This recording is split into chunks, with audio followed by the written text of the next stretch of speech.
By the mid-1990s, death metal, a genre known for its relentless brutality and guttural vocals, found itself at a crossroads.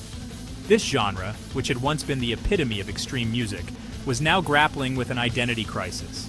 The raw energy and ferocity that had initially drawn fans were beginning to wane, and the scene was in desperate need of rejuvenation. The once thriving scene had become somewhat stagnant.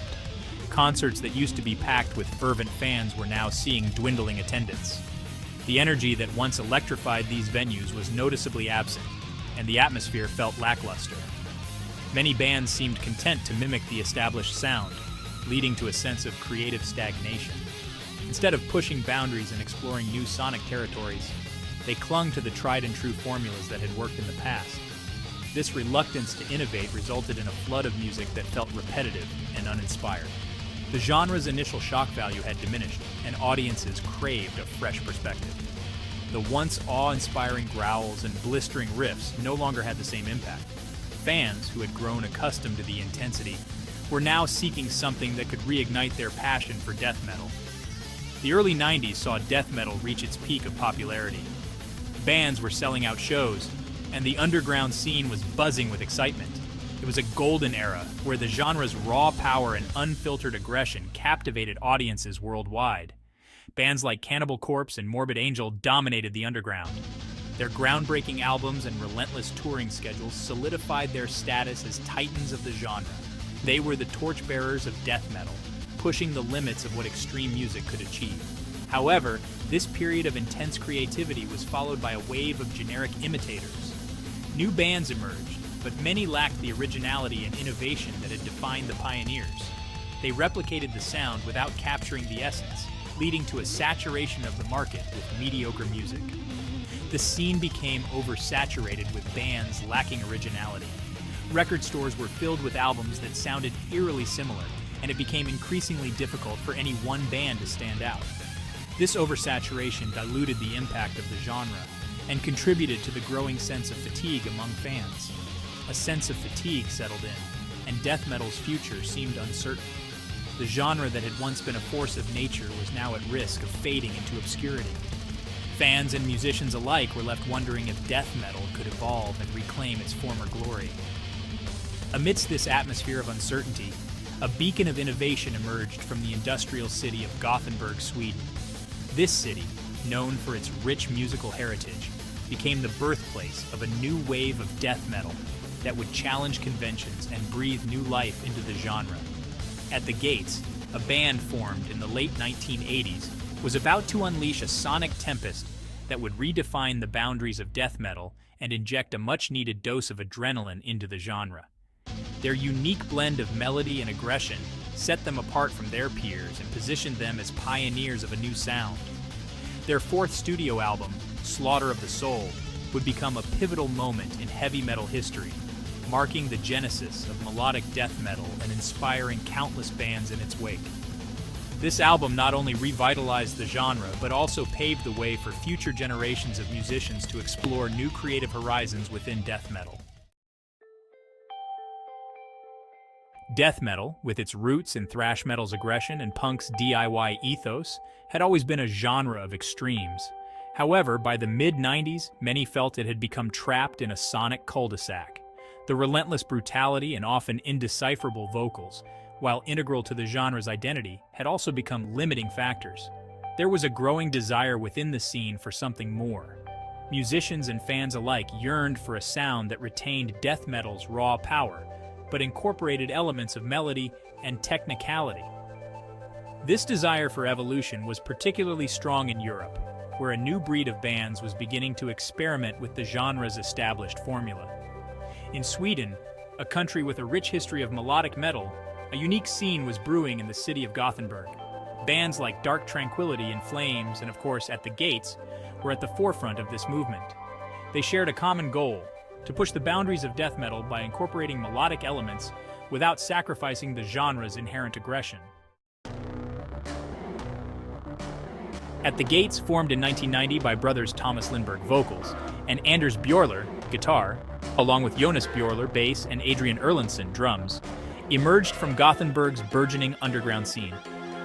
This city, known for its rich musical heritage, was the perfect breeding ground for a band that would go on to redefine a genre. Their early releases, The Red in the Sky Is Ours, 1992, and With Fear I Kiss the Burning Darkness, 1993, showcased a band still finding its footing, but already displaying a penchant for pushing sonic boundaries. These albums were more than just collections of songs. They were statements of intent, raw and unfiltered expressions of a band eager to carve out its own niche in the metal world. These early albums were raw and chaotic, reflecting death metal's traditional intensity. The ferocity of their sound was matched only by the passion of their performances, which quickly earned them a reputation as one of the most exciting live acts in the underground scene. However, hints of melody peeked through the brutal sonic assault, hinting at the band's future direction. These melodic elements were not just afterthoughts, they were carefully woven into the fabric of their music, adding layers of complexity and depth that set them apart from their peers. At the Gates were not afraid to experiment. They constantly pushed the boundaries of what was possible within the genre, incorporating influences from a wide range of musical styles. This willingness to innovate was a key factor in their evolution and success. They incorporated elements of black metal's atmospheric textures and thrash metal's technical riffs, creating a sound that was both familiar and distinct. This unique blend of styles allowed them to appeal to a broad audience, drawing in fans from across the metal spectrum. While these early efforts earned them a loyal following in the underground, it was their third album, Terminal Spirit Disease, 1994, that marked a significant turning point. This album was a watershed moment for the band, showcasing a more refined and focused sound that hinted at the greatness to come. The album showcased a more refined and focused band, with increased emphasis on melody and songwriting. The songs were tighter, the performances more polished, and the production more sophisticated, all of which contributed to a sound that was both powerful and accessible. It laid the groundwork for the melodic death metal masterpiece that was to follow. This album was a clear indication that At the Gates were on the verge of something truly special, a band poised to make a lasting impact on the metal world. At the Gates were on the cusp of something special. They had honed their sound, blending aggression with melody in a way that was both innovative and compelling. The world was about to take notice of their unique approach to metal. They had honed their sound, and the world was about to take notice. With each release, they moved closer to achieving their vision, and it was only a matter of time before they would become one of the most influential bands in the genre. Section 4. Forging a Masterpiece. In 1995, At the Gates entered Studio Fredman in Gothenburg, Sweden, to record their fourth studio album, Slaughter of the Soul.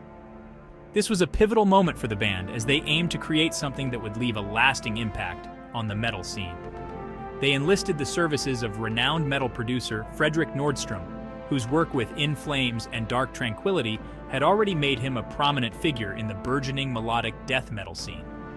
Nordstrom was known for his ability to blend raw aggression with melodic elements, a skill that was crucial for the vision At the Gates had for their new album. Nordstrom's experience and understanding of the band's vision proved to be crucial in shaping the album's sound. His meticulous approach to production ensured that every detail was attended to, from the sharpness of the guitar riffs to the clarity of the vocals.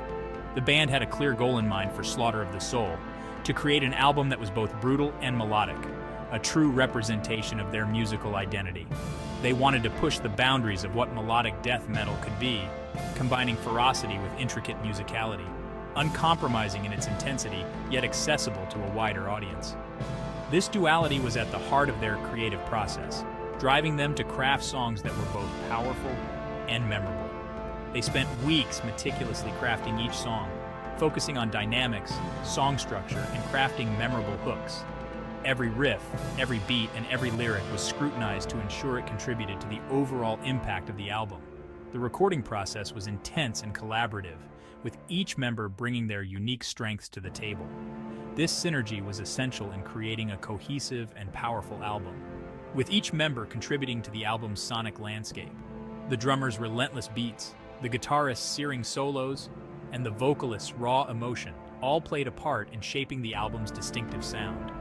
Nordstrom's production played a vital role in capturing the album's raw energy while simultaneously highlighting its melodic nuances. His ability to balance these elements was key to the album's success.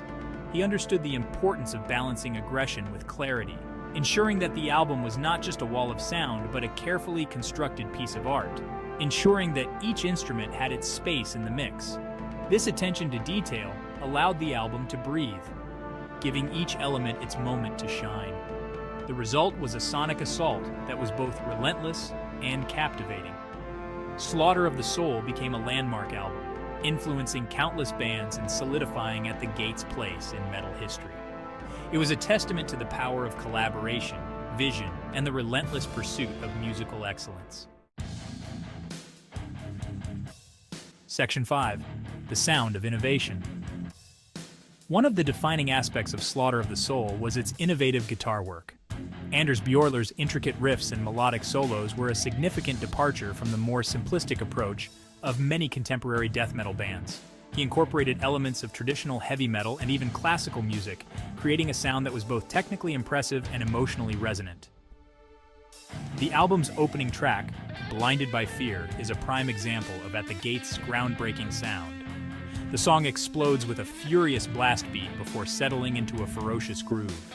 Anders Bjorler's riffs are sharp and precise, weaving intricate melodies over the relentless rhythm section.